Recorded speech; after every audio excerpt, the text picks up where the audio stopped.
नमस्कार दोस्तों, आप सभी का स्वागत है एक बार फिर से अपने चैनल भक्ति की शक्ति में। तो दोस्तों आइए सुनते हैं नागपंचमी की कहानी को। प्राचीन काल में एक सेठ जी के 7 पुत्र थे। सातों के विवाह हो चुके थे। सबसे छोटे पुत्र की पत्नी श्रेष्ठ चरित्र की विदुषी और सुशील थी, परंतु उसके भाई नहीं था। एक दिन बड़ी बहू ने घर लीपने को पीली मिट्टी लाने के लिए सभी बहुओं को साथ चलने को कहा, तो सभी धलिया और खुरपी लेकर मिट्टी खोदने लगी। तभी वहां एक सर्प निकला, जिसे बड़ी बहू खुरपी से मारने लगी। यह देखकर छोटी बहू ने उसे रोकते हुए कहा, मत मारो इसे, यह बेचारा निरपराध है। यह सुनकर बड़ी बहू ने उसे नहीं मारा। तब सर्प एक और जा बैठा। तब छोटी बहू ने उससे कहा, हम अभी लौटकर आती हैं, तुम यहाँ से जाना मत। यह कहकर वह सबके साथ मिट्टी लेकर घर चली गई और वहाँ कामकाज में फंसकर सर्प से जो वादा किया था उसे भूल गई। उसे दूसरे दिन वह बात याद आई तो सबको साथ लेकर वहां पहुंची और सर्प को उस स्थान पर बैठा देखकर बोली, सर्प भैया नमस्कार। सर्प ने कहा, तू भैया कह चुकी है इसलिए तुझे छोड़ देता हूँ, नहीं तो झूठी बात कहने के कारण तुझे अभी डस लेता। वह बोली, भैया मुझसे भूल हो गई, उसकी क्षमा मांगती हूँ। तब सर्प बोला, अच्छा तू आज से मेरी बहन हुई और मैं तेरा भाई हुआ, तुझे जो मांगना हो मांग ले। वह बोली, भैया मेरा कोई नहीं है, अच्छा हुआ जो तू मेरा भाई बन गया।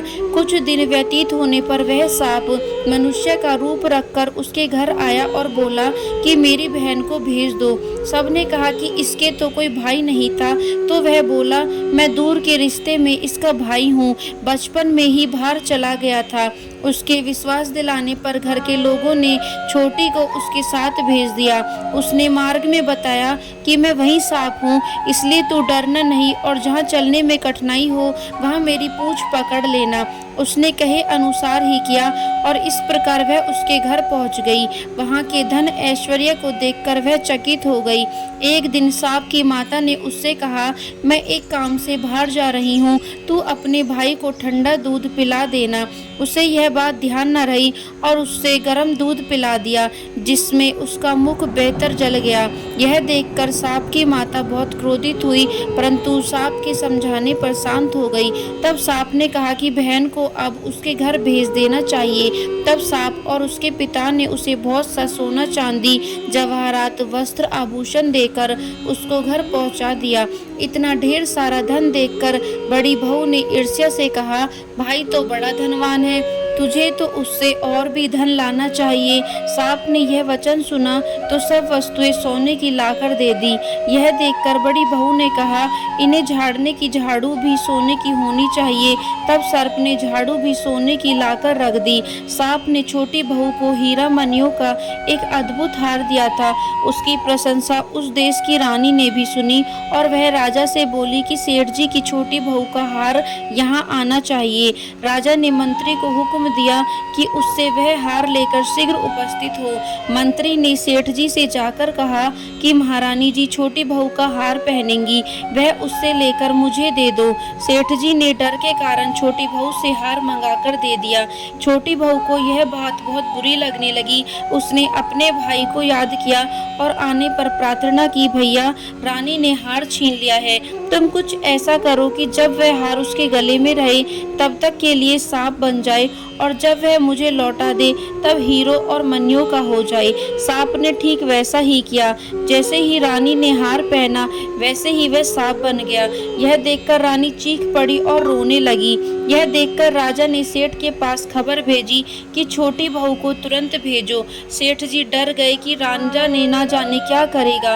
वे स्वयं छोटी बहू को लेकर उपस्थित हुए। राजा ने छोटी बहू से पूछा, तूने क्या जादू किया है, मैं तुझे दंड दूंगा। छोटी बहू बोली, राजन धृष्टता क्षमा कीजिए, यह हार ऐसा ही है कि मेरे गले में हीरो और मनियों का रहता है और दूसरों के गले में सांप बन जाता है। यह सुनकर राजा ने वह सांप बना हार उसे देकर कहा कि अभी पहनकर दिखाओ। छोटी बहू ने जैसे ही पहना वैसे ही वह हीरो मनियों का हो गया। यह देखकर राजा को उसकी बात का विश्वास हो गया और उसने प्रसन्न होकर उसे बहुत सी मुद्राएं भी पुरस्कार में दी। छोटी वह अपने हार और इन सहित घर लौट आई। उसके धन को देखकर बड़ी बहू ने ईर्ष्या के कारण उसके पति को सिखाया कि छोटी बहू के पास कहीं से धन आया है।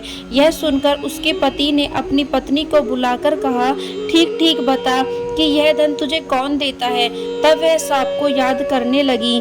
तब उसी समय सर्प ने प्रकट होकर कहा, यदि मेरी बहन धर्म के आचरण पर संदेह प्रकट करेगी तो मैं उसे खा लूंगा।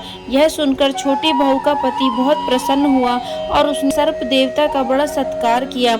उसी दिन से नाग पंचमी का त्योहार मनाया जाता है और स्त्रियां सांप को भाई मानकर उसकी पूजा करती हैं। तो दोस्तों, यह थी नाग पंचमी की कहानी।